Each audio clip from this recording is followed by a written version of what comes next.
Lembrando que todo dia de depoimento você acompanha ao vivo aqui em Brasília, aqui no Novo Dia, a partir de Brasília, a CPI da pandemia. Sempre com a presença na nossa programação, é claro, de Basília Rodrigues, que está chegando ao Novo Dia para projetar um pouquinho essa semana, que vai ter aí como fio condutor, provavelmente, não é, Basília Rodrigues? Além dessa questão que ganhou corpo agora, que é a realização da Copa América no Brasil, mas especialmente a construção desse suposto gabinete paralelo que ganhou contornos ainda mais claros a partir da divulgação daquele vídeo a que eu me referia agora há pouquinho, de uma reunião em que está o presidente da República, Jair Bolsonaro, o então ministro da Cidadania, deputado Osmar Terra, defensor desses medicamentos todos sem comprovação científica, com vários médicos, dentre eles o virologista Paulo Zanotto, que sugere a criação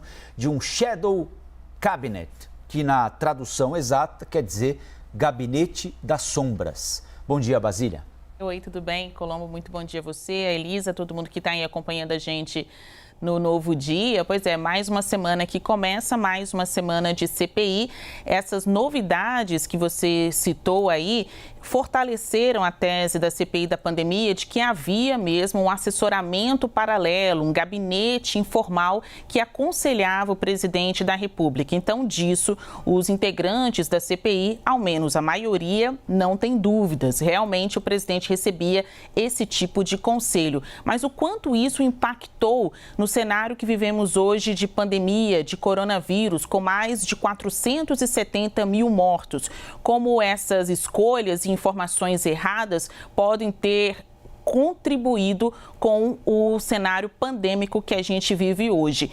A chave disso, a peça-chave para responder a essa pergunta, na avaliação dos integrantes da CPI, é ouvir o ex-ministro da Cidadania, Osmar Terra. Há ao menos 3 pedidos de convocação do ex-ministro que devem ser votados amanhã, terça-feira, na CPI, no formato de convite. O pedido é de convocação, em que ele seria obrigado a ir até a comissão. Só que para reduzir os constrangimentos, os parlamentares até escreveram isso na pauta. É convocação, mas nós vamos votar no formato de convite, em que dará a oportunidade do ex-ministro decidir se vai ou não à comissão. Lembrando que durante o depoimento da oncologista Nise Yamaguchi, ela até cometeu um erro, um ato falho e acabou chamando Osmar Terra de ex-ministro da Saúde, porque ele era visto assim como um dos principais assessores auxiliares do presidente Jair Bolsonaro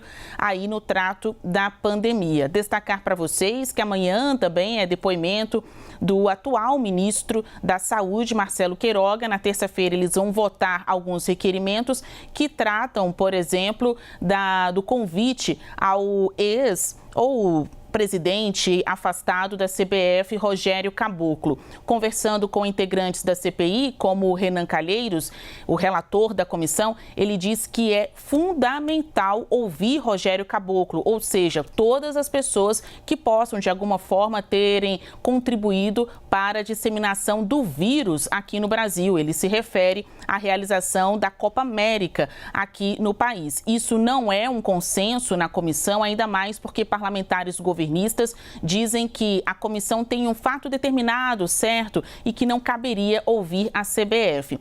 O presidente da comissão, Omar Aziz, até já foi às redes sociais dizer que o depoimento, a reconvocação do ex-ministro da Saúde, Eduardo Pazuello, até perdeu a relevância, nas palavras dele, diante das novidades que tem chegado aí à CPI da pandemia. E para encerrar, Elisa, conversando com interlocutores do presidente Jair Bolsonaro, ali no Palácio do Planalto, qual é a tese de defesa até aqui, né? Qual é a estratégia? Dizer que a criação de um grupo ou marcar reuniões com especialistas que não faziam parte do governo para tratar do coronavírus só demonstra a preocupação do presidente Jair Bolsonaro com o tratamento da pandemia. Basília Rodrigues.